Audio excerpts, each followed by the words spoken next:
Christopher, Day 18, Resurrection.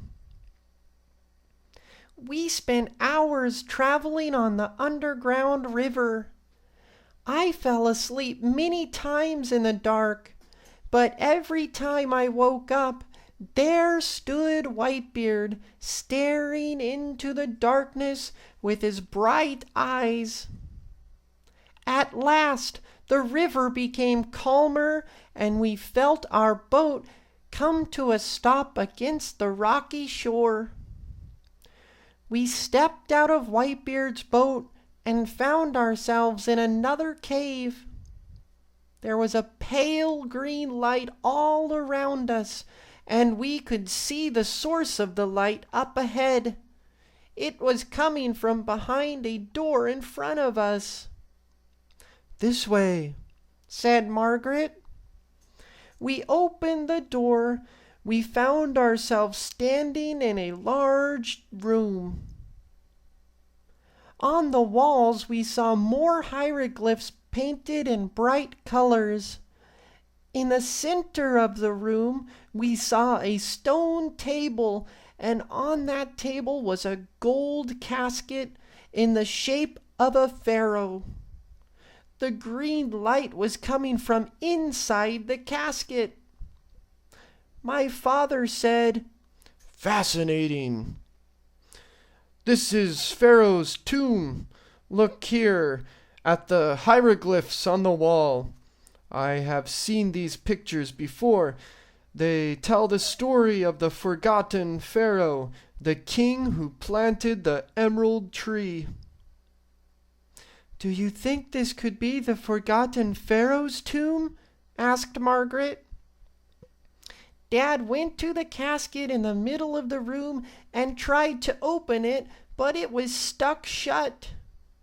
Dad said, "Everyone, together, help me." We all pulled, and the lid finally popped off. We all fell backward to the ground. We got up and peered into the casket. We saw a dust-covered mummy wrapped in rags. His arms were folded on his chest, and his hands, he held a sparkling green jewel. Dad said, "It is the forgotten Pharaoh and the emerald stone. After all my years of study, at last I have found what I have been searching for. Quick, Margaret, give me the emerald leaves you found by the docks. Chris, give me some water." Dad took the leaf and put it in the water bottle. The water turned a greenish color and shined like a star. The room was filled with the smell of spring flowers. He poured the water over the dusty mummy and stepped back. At first, nothing happened, but after a few moments, the mummy started to move. The rags dissolved and finally disappeared. "The forgotten Pharaoh!" cried Dad.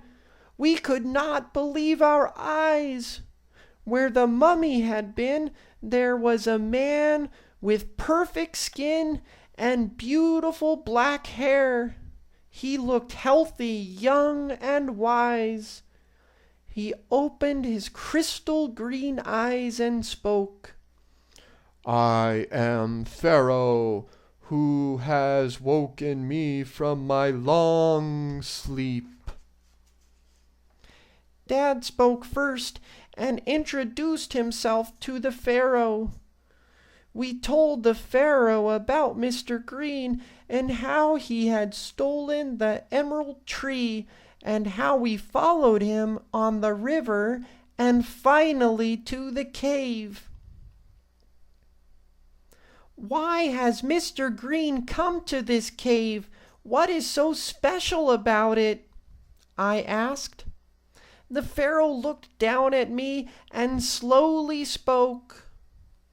All the kings and warriors from long ago are buried here. If you could wake me up from my long sleep with one leaf, imagine what Mr. Green could do with the whole emerald tree. He has come here to wake up the mummies and make a mummy army. Why does he need an army? I asked. A king needs an army. Mr. Green does not want to eat the emerald food for his health. He wants to live forever and rule the world. We better find Mr. Green fast, Margaret said.